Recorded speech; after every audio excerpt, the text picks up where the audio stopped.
Good morning, dear student. This is Saurabh Kumar. Today I am going to teach you class 10th physics chapter light. Light के बारे में हम अध्ययन पहले से ही कर चुके हैं. इससे बहुत सारे कंसेप्ट हमने क्लियर कर लिए. अगर उन कंसेप्ट में कोई दिक्कत आती है, अगर आप नोट्स की ज़रूरत है, then you should contacted on my WhatsApp number. अगर आपको व्हाट्सएप नंबर आपके पास मेरे है तो आप उस पर कॉन्टेक्ट करके आप मुझसे नोट्स ले सकते हो और साथ ही साथ इससे जुड़े जो भी प्रॉब्लम्स है आप मुझसे बता सकते हो. मेरा कॉन्टैक्ट नंबर है और व्हाट्सएप नंबर भी है 7903505692. ठीक है बच्चों, यही मेरा व्हाट्सएप नंबर भी है और यही मेरा कॉन्टैक्ट नंबर भी होगा. ठीक है, तो अगर कोई दिक्कत आती है, कोई परेशानी है तो इस नंबर पे आप कॉन्टेक्ट करके अपनी प्रॉब्लम्स को बताइए. अगर नोट्स की ज़रूरत है तो नोट्स भी हम आपको प्रोवाइड कर देंगे. तो बच्चों, आज की क्लासेस में हम लोग पहले की क्लासेस में हमने स्टडी कर चुके हैं कि इस तरीके मिरर कितने प्रकार के होते हैं. दो प्रकार के. जिसका सरफेस इनवर्ड होता है रिफ्लेक्टिव सरफेस उसे कॉन्केव कहते हैं. जिसका रिफ्लेक्टिव सरफेस आउटवर्ड होता है उसे कॉन्वेक्स कहते हैं. ठीक है, इन सभी चीज़ों की जानकारी हो गई थी. उससे रिलेटेड टर्म्स हमने जानकारी कर लिया था. आज की क्लासेस में बच्चों हम आगे तरफ बढ़ेंगे और यहाँ पर जानकारी करेंगे rule for obtaining the image found by the concave mirror. Concave mirror के द्वारा बनाए गए इमेज का कैसे आप ऑब्टेन करोगे, उसके लिए कुछ रूल्स होता है बच्चों. इस रूल्स को आपको फॉलो करना होगा. देन आफ्टर आप यहाँ पर जो है इमेज का फॉर्मेशन करा सकते हैं. तो सबसे पहले a ray of light which is parallel to the principal axis. एक रे ऑफ लाइट जो होती है जो प्रिंसिपल एक्सिस के पार्लर होगी, after the reflection from the concave mirror it is passing through the focus. एक रे ऑफ लाइट जो कि पार्लर होगी प्रिंसिपल एक्सिस कॉन्केव मिरर के, तो जब वो रिफ्लेक्ट होगी बच्चों तो हरदम वो पास कहाँ से करेगी, याद रखना है कि वो पास कहाँ से करेगी, फोकस से पास करेगी. कब फोकस से पास करेगी बच्चों, जब कोई लाइट रेज होती है पार्लर है किसकी, प्रिंसिपल एक्सिस की. किसमें, कॉन्केव मिरर में. तब वो हरदम पास कहाँ से करेगी बच्चों, तो यहाँ पर फोकस से पास आउट करेगी. ठीक है, देयरफॉर नेक्स्ट है सिचुएशन. नेक्स्ट आपका रूल है कि अगर कोई लाइट की रेज जो होती है सेंटर ऑफ कर्वेचर से जाती है बच्चों, यहाँ सेंटर ऑफ कर्वेचर से कोई भी लाइट रेज जाएगी तो रिफ्लेक्ट बैक होकर वापस उसी रास्ते चली आएगी. ठीक है, रिफ्लेक्ट बैक होकर उसी रास्ते चली आएगी. मीन्स दैट कि वहाँ पर उसका कोई भी डाइवर्सन देखने को नहीं मिलेगा, उसके पाथ में कोई चेंजिंग आपको दिखाई नहीं देगी. अब यहाँ पर क्वेश्चन आता है कि सर ऐसा क्यों होगा और ऐसा कब होता है. तो बच्चों इसलिए होता है क्योंकि जब लाइट जो होती है आपके सेंटर ऑफ कर्वेचर से होकर जाएगी, ये सेंटर ऑफ कर्वेचर है. ठीक है, तो सेंटर ऑफ कर्वेचर से होकर जाएगी तो बच्चों वो क्या बन जाएगी, रेडियस बन जाएगी. और रेडियस जब कभी स्ट्राइक करेगा किसी पॉइंट पर तो किस एंगल से स्ट्राइक करेगा बच्चों, तो 90 डिग्री से स्ट्राइक करता है. ठीक है, देयरफॉर ये जब हम लोग की कॉन्केव मिरर से आपकी जो कोई लाइट रेज होती है सेंटर ऑफ कर्वेचर से होकर गुजरेगी तो देन ये स्ट्राइक करेगी कॉन्केव मिरर पर आज a result of the radius. वो रेडियस के रूप में किसके रूप में रेडियस होगी, तो रेडियस के रूप में होगी. और कॉन्केव या कॉन्वेक्स किसी मिरर से जाए तो वो स्ट्राइक करेगी बच्चों 90 डिग्री से. यानी एंगल ऑफ इंसिडेंट कितने का होगा, सॉरी एंगल ऑफ स्ट्राइकिंग कितने का होगा, तो 90 डिग्री. परपेंडिकुलर लाइन इसी पे आप ड्रॉ करोगे ना, आप परपेंडिकुलर लाइन कहाँ ड्रॉ करोगे, इसी पॉइंट पर ड्रॉ करोगे. देन क्या यहाँ पर आपका इंसिडेंट रेज और आपके नॉर्मल रेज के बीच कोई एंगल बना, नहीं बना. वो एंगल कितने का बना, तो 0 डिग्री का बना. ठीक है, तो एंगल ऑफ इंसिडेंट बच्चों अगर 0 का है तो एंगल ऑफ रिफ्लेक्शन कितने का होगा बच्चों, 0 का होगा. सो डैट यहाँ पर जो है आपका लाइट रेज जो कि सेंटर ऑफ कर्वेचर से होकर आती है वो वापस उसी रास्ते चली जाएगी. समझ में आया, एक बार फिर समझने की कोशिश करते हैं. जब कोई लाइट रेज होती है सेंटर ऑफ कर्वेचर से होकर जाती है तो बच्चों वापस उसी रास्ते लौट कर चली आती है. क्यों लौट के चली आती है, यही चीज़ हमको समझना है. ठीक है, ये तो रूल है, ये बिल्कुल सिंपल है, ये फिक्स है कि वो रूल है. लेकिन ऐसा होता क्यों है, क्योंकि अगर आप एक सर्कल देखो तो सर्कल के रेडियस से कोई भी लाइन अगर हम लोग पास करती है तो क्या बन जाती है, रेडियस बन जाती है. अगर वो सर्कल किसी एक पॉइंट को टच करती है तो यहाँ पर रेडियस तो हरदम किसके ऊपर परपेंडिकुलर होता है, उस पॉइंट के ऊपर परपेंडिकुलर होगा. देयरफॉर अगर ये कॉन्केव मिरर है, मिस कि ये हम लोग का पोर्शन खाली है और ये पोर्शन है हमारे पास, देन ये सेंटर ऑफ कर्वेचर से जाएगी, देन ये एक फॉर्म ऑफ द रेडियस, ये एक रेडियस के फॉर्म में होगी. तब ये बच्चों यहाँ पे स्ट्राइक करेगी सरफेस के पॉइंट पर किस तरीके से, 90 डिग्री पर.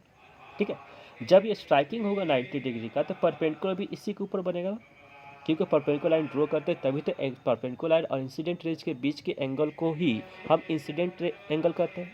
तो इस प्रकार से यहाँ पे स्ट्राइक किया 90 डिग्री पर और यहाँ परपेंडिकुलर लाइन भी इसी के ऊपर ड्रॉ हो गया.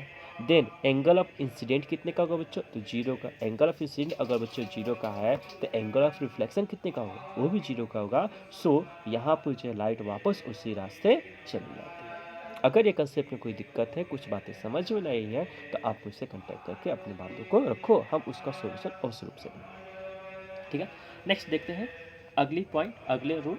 अगला रूल बच्चों ये कहता है, अगर एक रे ऑफ लाइट जो होती है आपकी फोकस ऑफ कॉन्केव मिरर से होकर जाती है, कहाँ से जाती है, फोकस से होकर जाती है, then it become parallel to the principal axis. अगर कोई लाइट की रेज बच्चों पास आउट करती है फोकस से, देन वो प्रिंसिपल एक्सिस के बिल्कुल पैरेलल हो जाएगी।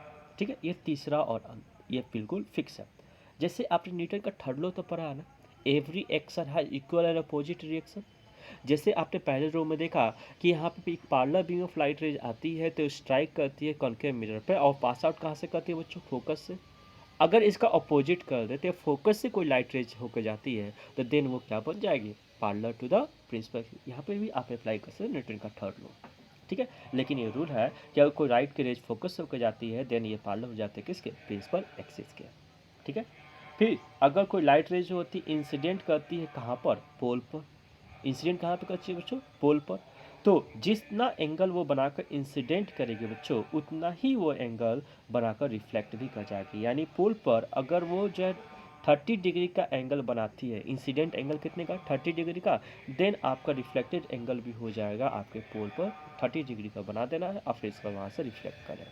ठीक है, अब यहाँ पे हम लोग जो है एबल हो चुके हैं कि अलग अलग पोजीशन पे हम जो है अपने ऑब्जेक्ट को पुट करें, देन आफ्टर यहाँ पर हम लोग जो है इमेज का फॉर्मेशन करें। तो बच्चों यहाँ पे किसी भी तरह के इमेज का फॉर्मेशन के लिए मिनिमम हमको 2 लाइट रेज की आवश्यकता होती है।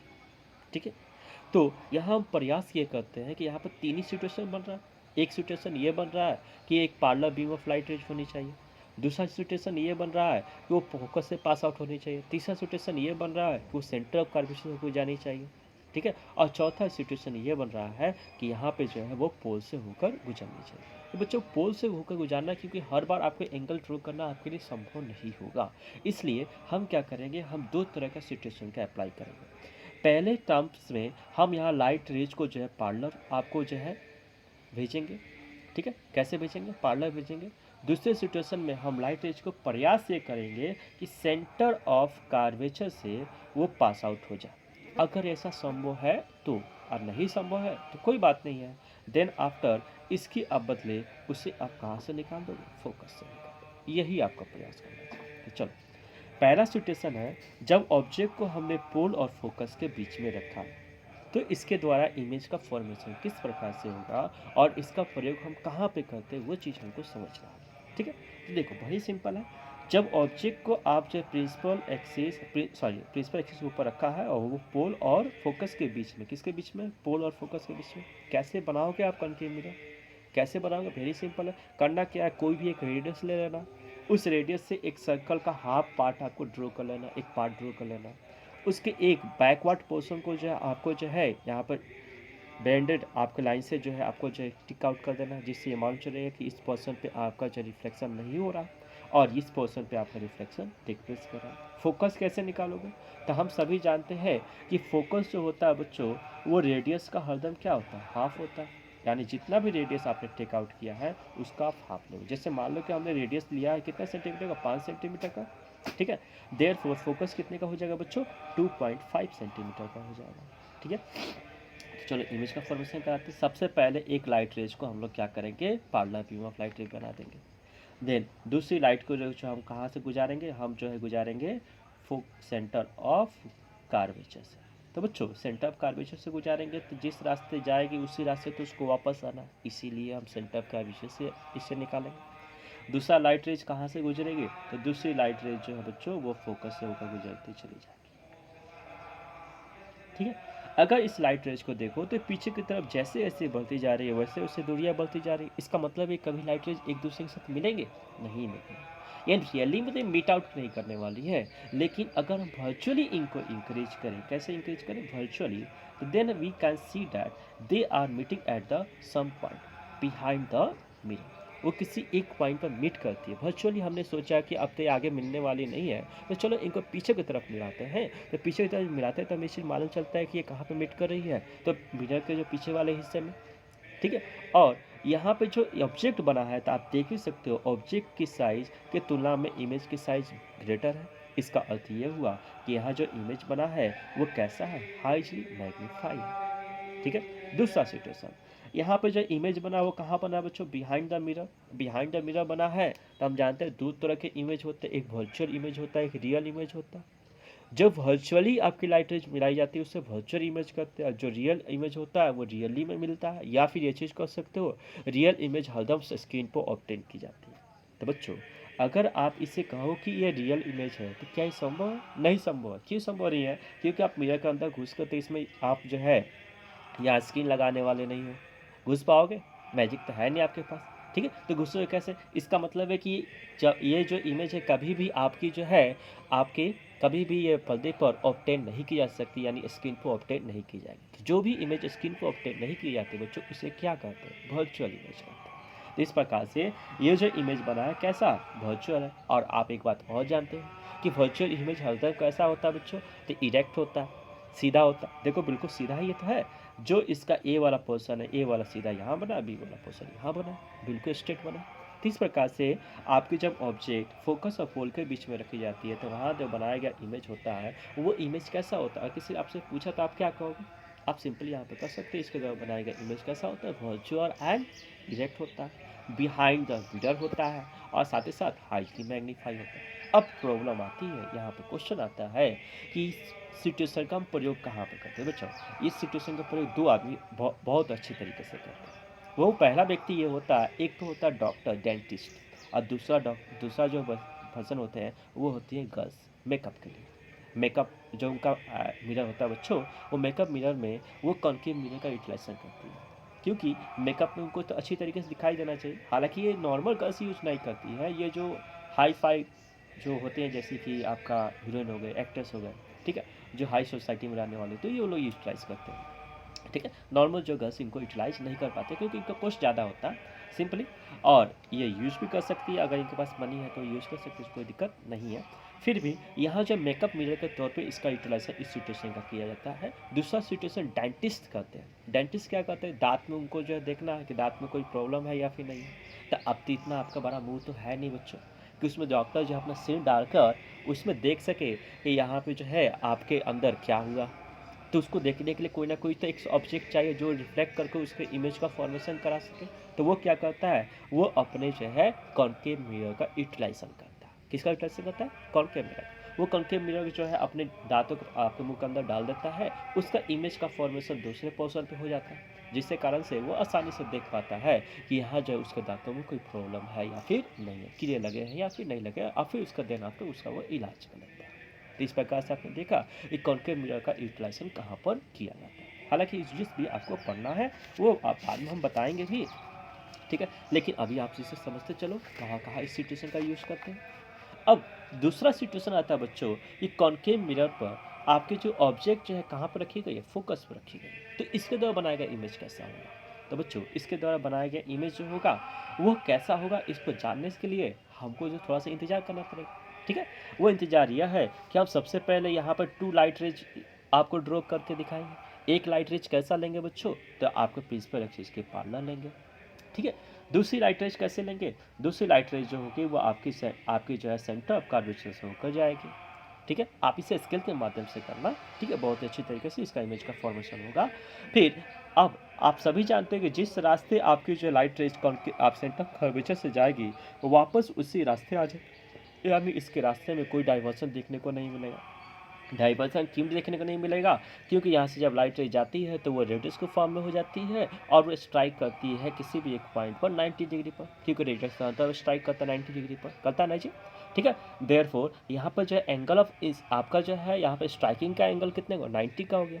अब यहाँ पे आप 90 डिग्री का परपेंडिकुलर ड्रॉ करोगे तो बच्चों यहाँ पे 90 डिग्री ड्रॉ करो तो इसी के ऊपर आएगा ना, आएगा नहीं।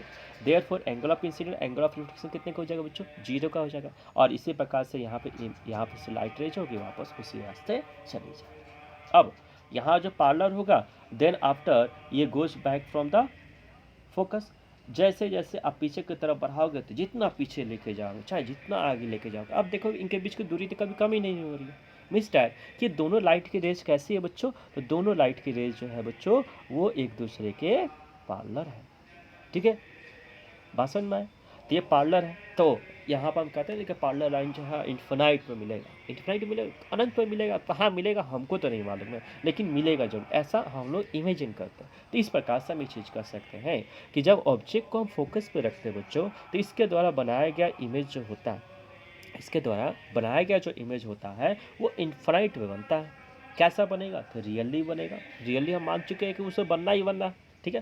तो रियली बनेगा और साथ ही साथ रियल बनेगा तो वो स्क्रीन पर ही टेक आउट कर सकते हैं। और दूसरा चीज़ वो कैसा होगा, तो इन्वर्टेड होगा, ठीक है, उल्टा बनेगा। तीसरी चीज़ वो हाइजली मैग्नीफाई होगा। क्यों मैग्नीफाई होगा, क्योंकि देखो जैसे जैसे हमारी दूरी प्रिंसिपल एक्सिस से इन दोनों रेज की बढ़ती जा रही है, वैसे वैसे इनकी जो है यहाँ पर जैसे जैसे आगे तरफ बढ़ रहे हैं, वैसे वैसे इनकी दूरियाँ भी एक दूसरे के साथ बढ़ती चली जा रही है। तो इस प्रकार से इमेज कैसा हो जाएगा, हाइजली मैग्नीफाई। इस सिचुएशन का प्रयोग कहाँ किया जाता है, तो बच्चों इस सिचुएशन का प्रयोग हम लोग अपने हेडलाइट में करते हैं। जो टॉर्च बीम होता है, टॉर्च होता है ना, आपने देखा पुलिस का टॉर्च या फिर जो आपके जो इलेक्ट्रिक मैन होते हैं उनका टॉर्च, देखो बहुत फोकसिंग, लंबी फोकसिंग होती है। क्यों, क्योंकि यहाँ पे जो उनका बल्ब होता है बच्चों, उसको एकदम फोकस पे सेटअप कर दिया जाता है और उसके पीछे वाले हिस्से को कॉन्केव मिरर की तरह से उसको बना दिया जाता है, जिसके कारण से जब ऑब्जेक्ट फोकस पर रखी जाएगी तो उसके द्वारा बनाया गया इमेज कैसा होगा, इनफाइनाइट पे होगा। ठीक है, जब वो बच्चों इनफाइनाइट पे होगा, इसका मतलब है कि लाइट जो होगी वो लंबी दूरी तक ट्रैवल करेगी। और यही कारण है इलेक्ट्रिक मैन का जो टॉर्च होता है बच्चों, आपने देखा भी होगा कि लंबी दूरी तक उसकी फोकस जाती है। इस प्रकार से वो बहुत दूरी तक जो है वहाँ पर फोकस कर सकते हैं। दूसरा, इसका प्रयोग जो होता है आपके टावर जो हाउस होता है, ठीक है, जिस पर जो है हम लोग जो समुद्री किनारे जो टावर होता है वहाँ पर यूटिलाइज किया जाता है, जहाँ पर एक टावर मैन होता है जो क्या करता है, शिप को जो है पोजीशन दिखाने के लिए वो अपनी लाइट को घुमाता रहता है। क्यों घुमाता है बच्चों, आप जानते हो? क्योंकि समुद्र के किनारे जैसे ही जहाज आती है वैसे वो इलाका पथरीला हो जाता है। अगर वहाँ पर जो है मान लो कि वो जो है बिना देखे, अब समुद्र रात को ट्रैवल कर रही है, समुद्र में जो रात में जाकर जहाज ट्रैवल कर रही है, देर आफ्टर वो किनारे पहुँच जाती है, तो ऐसी दुर्घटना होने की संभावना है कि उसमें छेद हो जाए, छेद हो जाएगा तो उसमें पानी भरेगा, पानी भरेगा तो जहाज डूब जाएगी, जिससे माल और जान की दोनों की हानि होगी।